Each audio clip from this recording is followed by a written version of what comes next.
This program is brought to you by thepodcastfactory.com.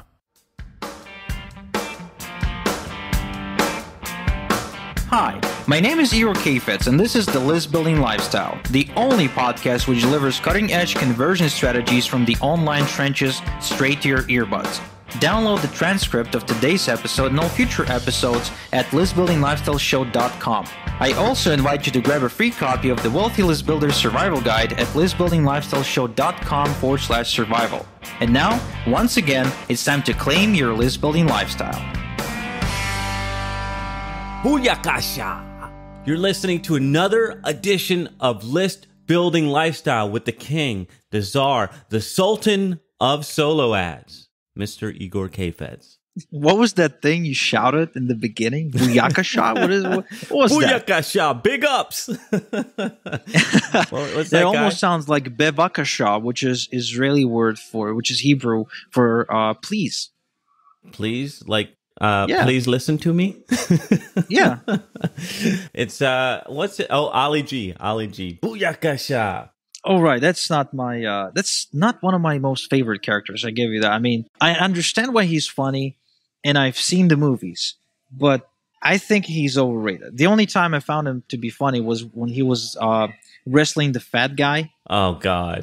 In the whole room. Yeah. And they were like doing the 69. I'm not sure why, but I was laughing for days after that. I didn't even want to remember that. I wish you wouldn't have brought that up. So what do you have in store for us today, Igor? You're welcome. Bevakasha. So today we're going to chat about spam complaints because it's important. It's an important issue for us email marketers. You know, spam complaints can get you shut down. Literally shut down without any upfront notice. And they can even get you sued. In fact, I know somebody who was sued for spam, even though she didn't really try hard to spam people. Like, she didn't even know she was spamming people. But that left a mark. Now, the thing about spam is that a lot of people don't really understand what it is. So spam is unsolicited email. It's an inappropriate email. It's anything that your subscriber considers to be annoying, irrelevant, or intrusive. So even if you got people's permission to mail them, which is to say, even if they opted in to be on your list, they can still mark you as spam when you report. When you email them, they can hit the little report spam button.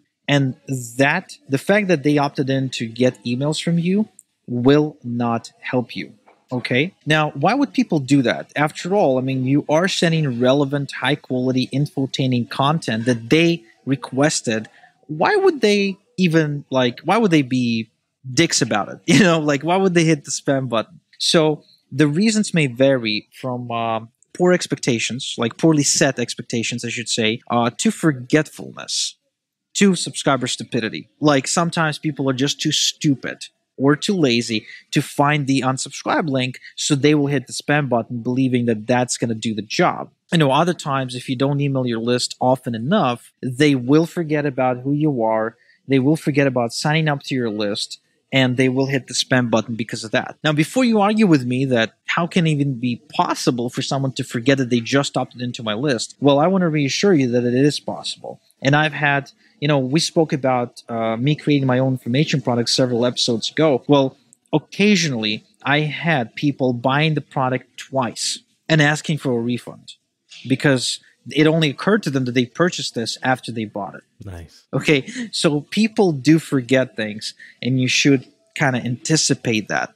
Now, the other reason they may be marking you as spam is because they may not be used to getting lots of emails. In other words, they might not consider email as a media to get content.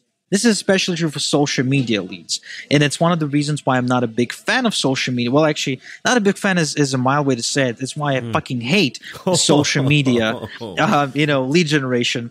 Is because, and I like to stick to solo ads, is because solo ad leads, they're used to getting lots of emails and they're not as touchy about it. They have a higher tolerance level towards email. So you get fewer spam complaints. Now, unfortunately, even though I really want to say that there is something you can do to never get spam complaints, which would be the ideal scenario, there isn't. There's really nothing you can do. You will get spam complaints one way or another. Doesn't matter how legit or clean or white hat you are, okay? You will get spam complaints. But here's 7 things you can do to minimize them. Okay, 7 things that I tested, that I actually learned through trial and error. It's only when I do all 7 that my chances of getting banned for spam complaints are really, really low. Unless, of course, we're using MailChimp, because MailChimp bans you for breathing. So, doesn't MailChimp, there's no hope for them. So the first thing you can do is you can make the unsubscribe link easy to find. Never, never, never make the mistake of hiding the unsubscribe link like I used to do. In fact, when I just started, I was so afraid of unsubscribes that I literally canceled it.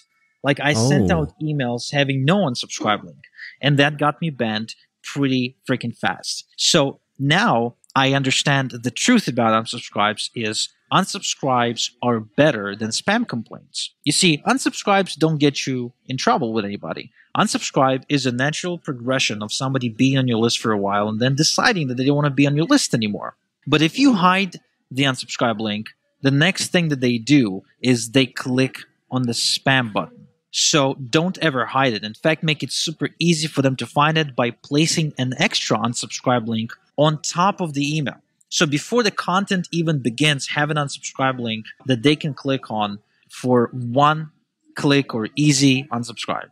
Now, the other thing you should be doing, and this is something I've been kind of hammering, right, for well over a year now, because this podcast has been going on for well over a year. Email every day. People forget who you are and why you're emailing them. So maintain high email frequency and they will remember. You can also add a disclaimer either at the top or at the bottom of your emails saying you're getting this email because you subscribe to my list on such and such date with such and such IP address on this squeeze page, blah, blah, blah. So you can literally have like a little reminder, although I find that it doesn't make all that big of a difference, to be honest. It's much more important to email every day so they know that you're not some random person that just popped into their inbox, but instead you're somebody that they are getting emails from for a while now, and they will not click on the spam button. If they want to leave, they'll click the unsubscribe link. The other advice is next piece of advice is pretty obvious, but has to be spelled out because I know there's people out there who are still doing it, and that is, don't use misleading subject lines.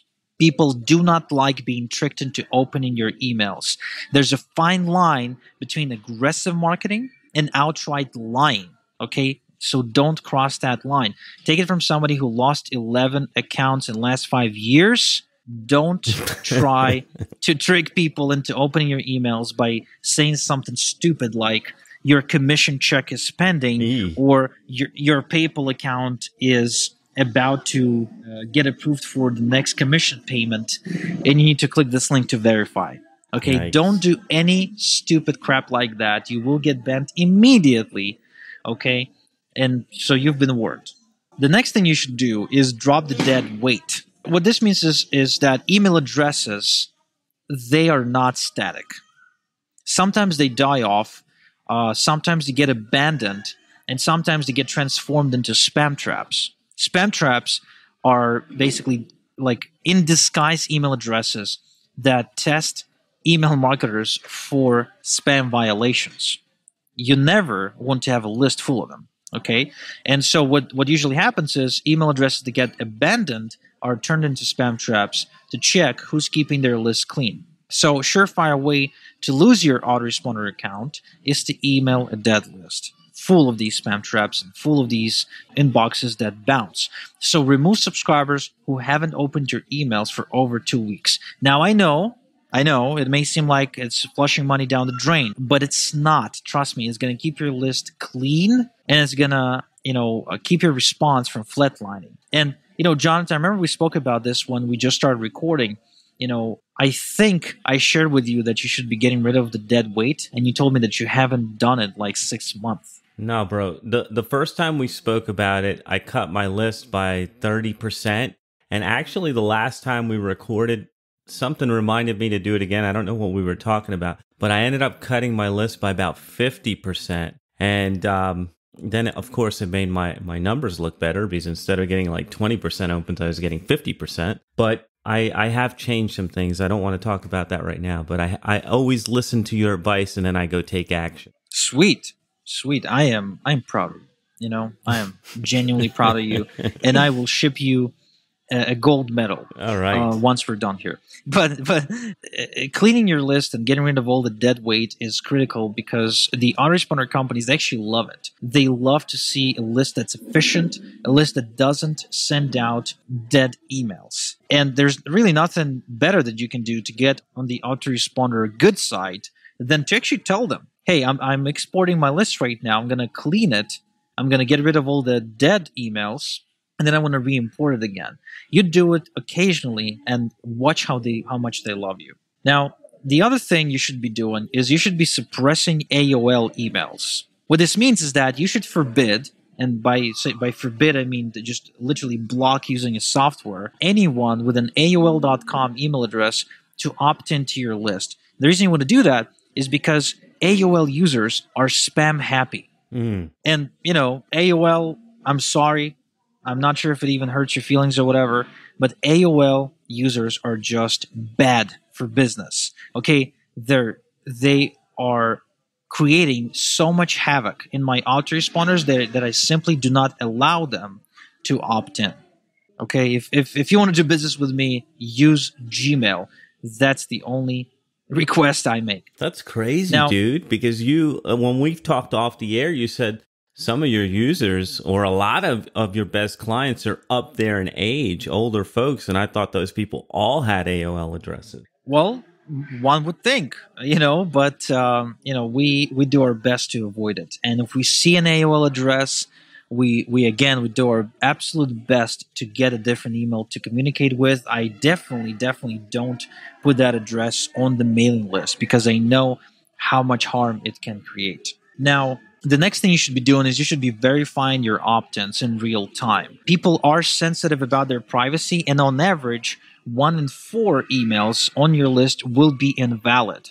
Okay, so you need to use a service to verify your opt-ins in real time. Now, we developed a service. It's called Verify Shark. It's not on sale right now, but it is available to anyone who works with us and uses our squeeze pages when they run traffic. So if you would like to check it out, you know, reach out to us at igorsolowitz.com. We'll show it to you. But, you know, doing this, Jonathan, developing this in-house solution to verify emails in real time as they're being entered into the opt-in form really improved list hygiene. And as a result, our delivery rates are steady. Okay, our complaint rates are really low. I'm talking one complaint for like 20,000 emails sent. Wow. Nothing. It's really nothing. And last but not least, don't buy lists. Okay, purchased lists are the worst. Like, if anyone is offering you a CSV file with a bunch of names and email addresses, do not buy, because these, first off, there's a whole issue with bulk mailing it, right? If you can get around that, these are the lists that will generate the highest spam complaints, and they're the least profitable type. So I recommend to stay away from it. Man, I got a lot of work to do. Igor, I got a confession that I feel like making on the air right now to you. Go ahead. I quit emailing daily. I quit the daily emails, bro. No way. I was just wondering about that I haven't seen any emails come in lately. What's up? Yeah. You know what? The list cleaning actually works super well for me. And even the last time that I dropped down, like I dropped 50% of my list, I was emailing and getting good opens. Everybody on that list had opened at least in the last 60 days. And it's fine. But I told you I've been testing some other stuff. And bro, my content is getting way more mileage sharing it in other places than I was in my email list. And I still believe in the email list, but I believe in it as a part of a bigger picture, like a bigger web of content to bring people into the world. Okay, you have to educate me this time. No, that's not possible. But like, dude, I've been sharing, like, say I put a video on YouTube, I might get 50, 100 views, a productivity video. I put it on Facebook and I get 500 or 600 views and comments and shares. If I write an email, I might have 400 or 500 people read it. That's great. If I share that same thing on Facebook, I get more shares, more comments, and more appointments for my Done For You service. And so I see the email powering this ecosystem of content. So, hey, I'm putting this content up here and I share the email, bring them into the ecosystem, and I'm able to start dialogues with them that weren't necessarily happening just through email. And so I'm starting to look at the bigger picture of how my content is shared and how I can use it for prospecting. And I found that I am still creating daily, but I'm sharing it in different ways. Interesting. So what you're saying is same content applied to different media creates a better result for you, higher engagement for you. So yeah, looking at it in terms of prospecting for my Done For You, I might get people reading my email, but I don't get an application for my Done For You. Whereas if I share the same thing on Facebook, somebody likes and comments, we go into a PM conversation, and before we know it, I'm looking into their problems and booking a strategy session. So it is getting more mileage in other places, and I can see this working on LinkedIn and other networks like that as well. Interesting. Well, here's what I can share with you about that. I remember having a client, his name is also Igor, who started his own solo business, and he was prospecting the same way on Facebook. He was posting on Facebook every day. For 6 months, he would post all the time. He would tell jokes. He would post videos. Sometimes it's written content. Sometimes just motivational. Other times it's a rant. And he would always get people reaching out to him about his services as a result. And then one day, it just stopped working.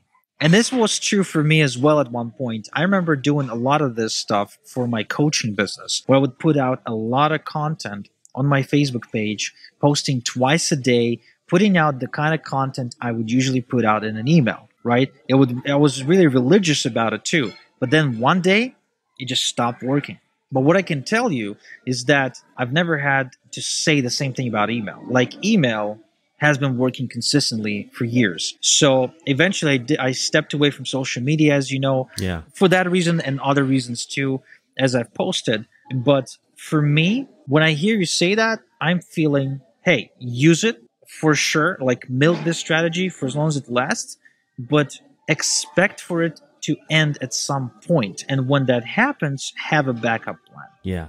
Actually, to me, the most important thing is the email list, and the writing daily has helped my creativity. Not to mention there are no spam complaints because people know what they're getting into when they get started with me. But yeah, I mean, it's like fluid. Shit changes. You got to be able to adapt, and that's what I'm starting to realize now in my business. I got to be more adaptable, but 100% using all these tips that you just shared with us. Anything else you want to say as we're wrapping up, brother? Yeah, what you just shared just now actually brings up another point. It's not related to the spam complaints by any means, but the content, right? The content sharing. Like, sometimes I see people get locked into this frame of mind that email is email, Facebook is Facebook, YouTube is YouTube, like the blog is a blog.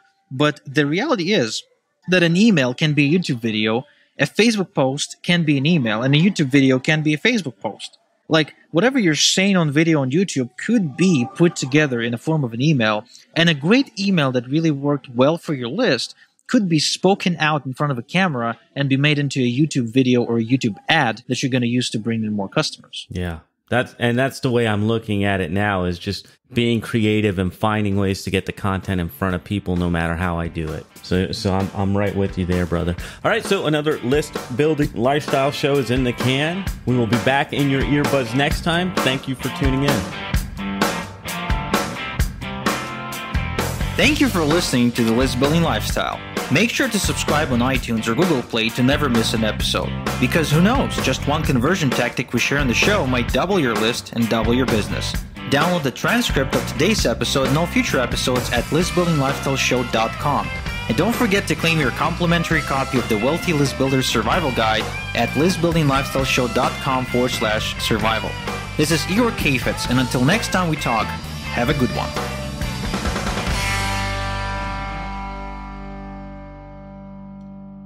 This is the podcastfactory.com.